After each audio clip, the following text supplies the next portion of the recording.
Bismillahirrahmanirrahim. Assalamualaikum warahmatullahi wabarakatuh. Waalaikumsalam warahmatullahi wabarakatuh. Oke, kelas 9 7 ya. Yang hari ini yang tidak masuk. Siapa? Oke, siapa aja? Aku sakit. Aku sakit. Oke. Aku apa? Alfa. Alfa. Amira sakit. Alfa sakit. Cece bikin. Jadi bikin. Karina sakit. Karina sakit. Kuliah lagi sakit. Oke, lagi. Renal sakit. Baik, oke. Baik, anakku di hari ini kita akan belajar mengenai tumbuhan resiliensi. Ada yang tahu sebelumnya resiliensi itu apa? Resiliensi itu daya lenting. Berarti ketika kita jatuh harus bangkit. Jatuh bangkit lagi, jatuh bangkit lagi. Oke. Oke, selanjutnya sebelum kita mulai, terus semuanya berdiri. Oke, kita listening dulu ya. Kalau misalnya kalian tahu tepuk semangat? Tahu.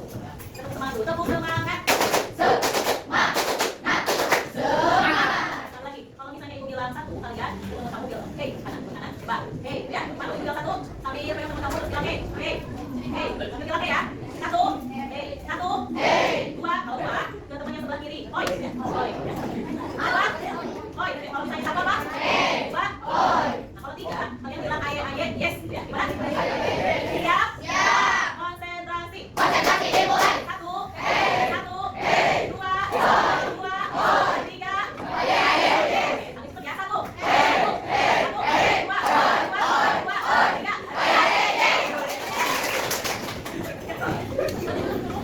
Semangat. Oke, sini kita akan belajar tumbuhan resiliensi. Yang akan kita lakukan kegiatan yang pertama ada aktivitas, yang kedua refleksi, ketiga konsep dan aplikasi. Dari aktivitas nanti kita akan bermain membuat menara dari kaca ya. Terus yang kedua ada refleksi, kita diskusikan hasil dari permainan, lalu konsep dan aplikasi. Siap? Oke, sekarang kita baca dulu. Selamat datang di Bukit Kayu. Sebagai penegak, kali ini kamu akan belajar jurus tumbuhan resiliensi. Siapkan diri dan konsentrasi. Siluman Rex baik saya akan menghargai. Menghalangi lawan dan kalahkan siluman itu sebagai tanda kamu sudah bisa menguasainya. Siap kalian? Hari ini kita akan belajar jurus ya. Jadi di dalam mereka itu ada 7 jurus. Salah satunya yaitu tumbuhan resiliensi jurus ketiga. Oke, baik sekarang kita aktivitas ya. Ibu sudah dibagi kelompok per kelompok? Kelompok nanti akan diberikan satu apa ini ya? Satu box kartu lah ya. Kalian boleh menyusun menara sampai tinggi dan menaranya tidak boleh roboh. Siap? Pokoknya dengan bagaimana caranya supaya menaranya tidak langsung.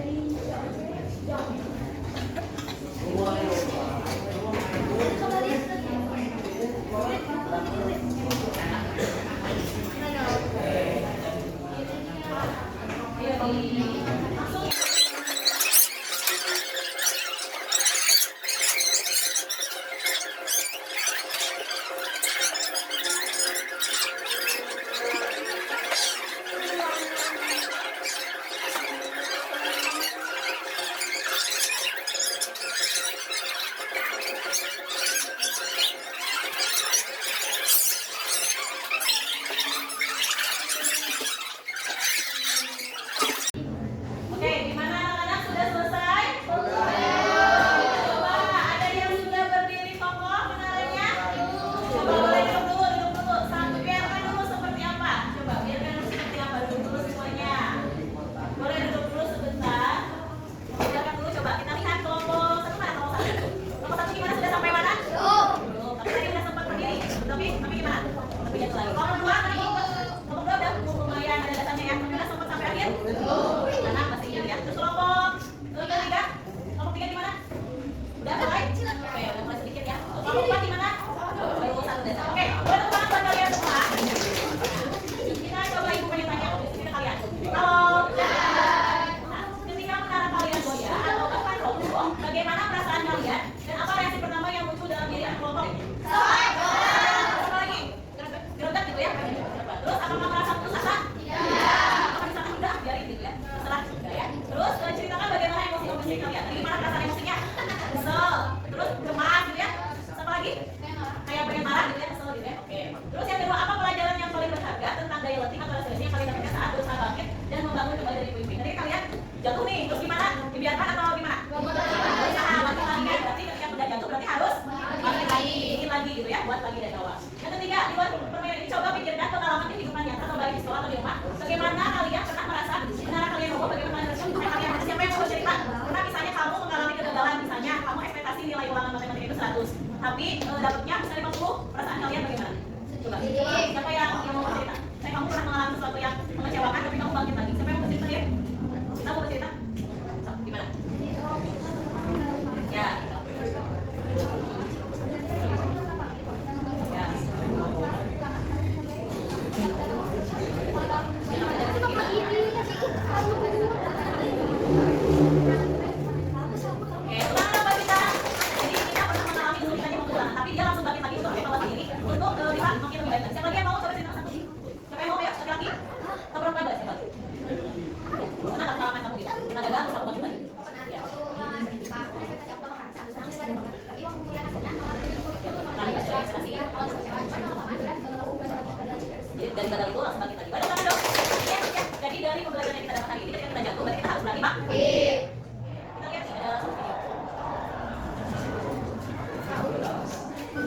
Ada boneka ya? Boneka itu gimana? Boneka itu gimana? Meskipun di apa? Dilempar atau meskipun di apa? Digoyang-goyang dia tetap berdiri. Nah, saya dibantu seperti itu. Kalian tahu boneka kambing ini jalan-jalan? Tidak tebak kaki, bagaimana tetap dia? Nah, ibaratnya kalian seperti itu ya. Jadi ibaratnya meskipun dari depan, dari belakang, terus menghadap, tapi tetap kita harus seperti itu. Sekarang kita lanjut dulu ya. Jadi apa yang dimaksud dengan resiliensi? Coba kita baca bareng-bareng. Resiliensi adalah Kemampuan seorang untuk bangkit kembali dan pulih dari kesulitan, stres, atau trauma yang dialami. Ini adalah kemampuan untuk beradaptasi, bertahan, dan dapat tumbuh lebih kuat setelah menghadapi rintangan keamanan. Jadi resiliensi adalah kemampuan seorang untuk bangkit kembali dan pulih dari kesulitan.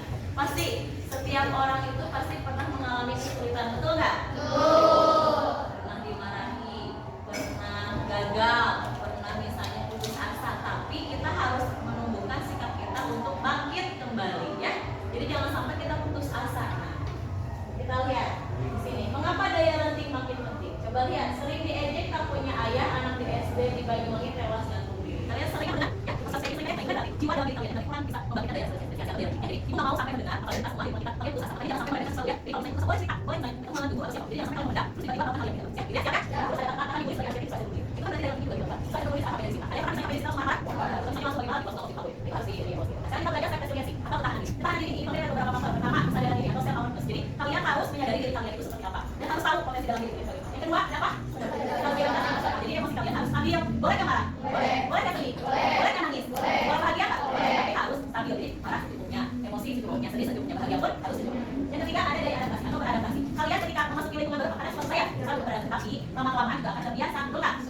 Terus selanjutnya ada pola pikir berkembang atau growth mindset. Nah, nanti kita akan belajar lebih jauh mengenai pola pikir berkembang dan pola pikir yang tetap. Jadi kalian nanti akan memilih pola pikir berkembang atau pola pikir yang tetap. Lalu selanjutnya pemecahan masalah yang efektif. Nah, biasanya ketika kalian punya masalah kan problem solving ya. Biasanya kalian memecahkan masalahnya dengan teman atau dengan guru, dengan orang tua atau dengan diri sendiri. Nah, ada kalanya memecahkan masalah bisa dengan diri sendiri, bisa dengan teman, bisa dengan guru atau siapa mungkin kalian percaya. Terus belas kasih diri atau self compassion. Terakhir ada perspektif positif atau positive thinking. Nah, sebagai orang yang positif atau positive vibes, ya, rasanya positive vibes, itu yang positif. Jadi segala sesuatunya kita harus berpikir yang baik-baik ya, jangan berpikir yang negatif. Nah, sekarang kita lihat pola pikir bertumbuh kamu sejak dalam pikiran cerita si kembar. Sekarang ibu akan menceritakan cerita si kembar. Nanti kalian bisa menyimpulkan yang baik itu kembar A atau B. Kayak dengarkan. Cerita si kembar A dan B. Di sebuah sekolah, hiduplah dua saudara kembar identik, Arya dan Bima. Namanya siapa? Arya dan Bima. Nah, secara fisik mereka sulit dibedakan. Namun jika mengenal mereka lebih jauh, perbedaan paling mencolok ada pada pola pikir mereka. Jadi secara fisik badannya sama gitu ya, badannya sama, kelihatan matanya juga sama gitu ya. Nah, si kembar A, si Arya, pola berpikir tetap atau fixed mindset. Arya percaya bahwa kecerdasan dan bakat adalah sesuatu yang sudah ada sejak lahir dan tidak bisa dirubah. Baginya, ada orang yang pintar dan ada yang bodoh. Suatu ketika, Arya mendapat nilai C pada ujian matematika. Ia langsung merasa kecewa dan berkata, aku memang tidak berbakat di bidang apa. Percuma saja, belajar keras, aku pasti akan gagal lagi. Itu berarti pola pikirnya yang tetap ya, jadi tidak berubah. Sekarang tantangan bagi Arya, ketika menghadapi tugas sulit, ia cepat menyerah. Ia menghindari kritik karena merasa kritik menyerang kemampuannya sebagai pribadi. Ia melihat usaha keras sebagai tanda bahwa seorang tidak cukup pintar. Nah, sekarang kita lihat dengan cerita si B. Siapa si B? Namanya Bima itu pola berpikir bertumbuh atau growth mindset. Bima sebaliknya percaya bahwa kemampuan bisa ditingkatkan melalui dedikasi dan kerja keras. Kegagalan baginya adalah kesempatan untuk belajar, bukan penentu batas kemampuan. Ketika Bima mendapatkan nilai B pada ujian sejarah, ia tidak terkecil hati. Ia berpikir nilai ini menunjukkan aku perlu mencoba strategi belajar yang berbeda dan menghabiskan lebih banyak waktu untuk memahami kronologi dan aku bisa melakukannya. Nah, tantangan bagi Bima ketika menghadapi tugas sulit, ia melihatnya sebagai latihan untuk otaknya. Ia mengkritik dan menjadikannya umpan balik yang berharga untuk perbaikan. Nah, jadi coba kalian si teman kalian pilihnya si A atau si B? Jadi harus berpikir growth mindset atau berkembang. Jadi tidak berpikir tetap ya. Jadi kalau misalnya berpikir, misalnya kamu nilai C, udah bayar nilai C lagi pasti nilai C jadi. Tapi enggak ya. Kalau misalnya kamu udah nilai C, oh yakin aku nanti kalau misalnya aku belajar terus pasti aku bisa mendapatkan nilai yang lebih baik. Kayak gitu nanti. Dari mulai situ berarti kalian sudah berpikir lebih baik ya. Nah, kita lihat perbedaan pola berpikir tetap dan bertumbuh. Coba siapa yang mau membacakan? Coba coba. Kesuksesan, baik mindsetnya apa? Nah, saya bisa sukses jika punya. Coba kamu growth mindsetnya apa? Saya. Nah, saya bisa sukses dengan berusaha. Tapi beda ya, kesuksesan baik mindset dengan growth mindset. Kalau baik mindset berarti jika punya bakat. Sebenarnya setiap orang itu punya bakat, betul nggak? Punya potensi, tapi kita harus ada usaha. Terus kegagalan, coba kegagalan di baik mindsetnya apa? Saya menyerah. Kalau growth mindsetnya? Saya akan coba. Jadi kalau misalnya kalian tunggu saya mau apa? Hanya butiran. Nah, itu berarti pemikirannya apa? Fixed mindset. Tapi kalau misalnya saya akan coba lagi berarti growth mindset. Terus kesulitan, coba kesulitan. Kesulitan baik mindsetnya apa? Saya tidak bisa. Kalau growth mindsetnya? Saya belum bisa. Jadi jangan sampai kalian berkata saya tidak bisa, tapi saya belum bisa. Ya, jadi jangan berkata saya tidak bisa, tapi saya belum bisa. Sekarang masalah, coba bacain. Masalah yang mindsetnya apa? Nah, mengapa permasalahan ini terjadi pada diri saya? Jadi kamu tuh kayak seolah tidak menerima, tapi kalau mindsetnya apa? Solusi apa yang bisa saya upayakan? Jadi kalau berpikir mindset itu, bagaimana caranya dan bagaimana saya mengusahakannya? Lagi ya, coba yang kritik, mindsetnya apa? Saya sakitkan. Kalau mindsetnya? Nah, terima kasih saya akan memperbaikinya. Kalian pernah insya Allah akan lebih gitu ya. Jadi jangan sampai sakit hati kamu teh udah mau usaha terus ngomongin dan sebagainya. Kita jadi harus berpikir buat. Oke, sekarang kita sama-sama nyanyikan lagu jingle Jujur Saya Hebat. Boleh semuanya berdiri. Semuanya dibaca ya di sini. Jadi sama-sama gitu. Oke, mana? Bumi mandiri dan baik, Semuanya. tumbuh di lingkungan sehat, bersama guru yang hebat, mencipta rasa sahabat, mendidik dengan tulus, gunakan jurus, Semuanya nyanyi. kenali potensi, kelola emosi, tumbuhkan resiliensi, Ayo semuanya. jaga konsistensi, dan jalin koneksi, membangun kolaborasi, dan menangani situasi. Yuk, sekarang semuanya nyanyi. Sekolah aman dan nyaman, dan juga menggembirakan, tempat bertumbuh harapan, bersama ayo kita wujudkan, mendidik dengan tulus, gunakan jurus, yang menangani kelola emosi, tumbuhkan resiliensi, jaga konsistensi, dan jalin koneksi, membangun kolaborasi, dan menangani situasi. Jurus hebat, sama murid melakukan tepat, jurus hebat, jurus apabila. Oke.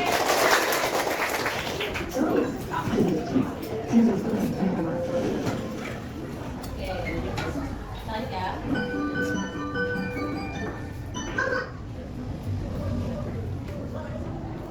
Nah, sekarang kita coba introspeksi diri kita. Kita ini masuk ke dalam fixed mindset atau growth mindset. Coba, pertama, saya percaya bahwa kecerdasan dasar saya ada sesuatu yang tidak dapat saya ubah terlalu banyak. Betul atau salah? Nah, betul. Yang tidak dapat saya ubah terlalu banyak, betul atau salah? Salah. Ya, kalau betul berarti masih berpikir kritis. Terus yang kedua, ketika saya menghadapi tantangan, saya biasanya menyerah karena saya merasa tidak cukup mampu. Betul salah? Kalian harus bisa menghadapi tantangan ya, dan tidak pernah menyerah. Ketiga, saya percaya bahwa saya dapat meningkatkan kemampuan dan potensi saya berusaha dan menyerah. Betul? Nah, saya cenderung karena saya harus melihat bodoh atau gagal. Yang kelima, saya melihat kegagalan sebagai kesempatan untuk belajar dan tumbuh bukan sebagai bentuk ketidakmampuan saya. Betul salah? Terus selanjutnya usaha dan kerja keras adalah kunci untuk mencapai kesuksesan dan mengembangkan kemampuan saya. Betul nggak? Yang terakhir, bakat alami adalah faktor yang penting dalam mencapai kesuksesan. Usaha saja tidak cukup jika Anda tidak berbakat. Betul nggak? Betul salah? Apa?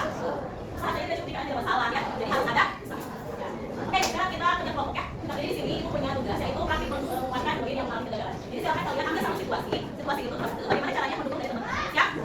Nanti dibuat tabel seperti contoh itu ya. Jadi situasinya apa hanya satu aja. Terus hubungan kaliannya seperti apa? Jadi di kelompok.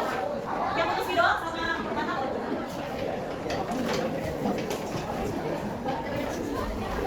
Yang putus video ini ya, kita memberikan dukungan gitu ya, memberikan motivasi kepada teman kalian ketika mengalami kesulitan yang sulit itu ya.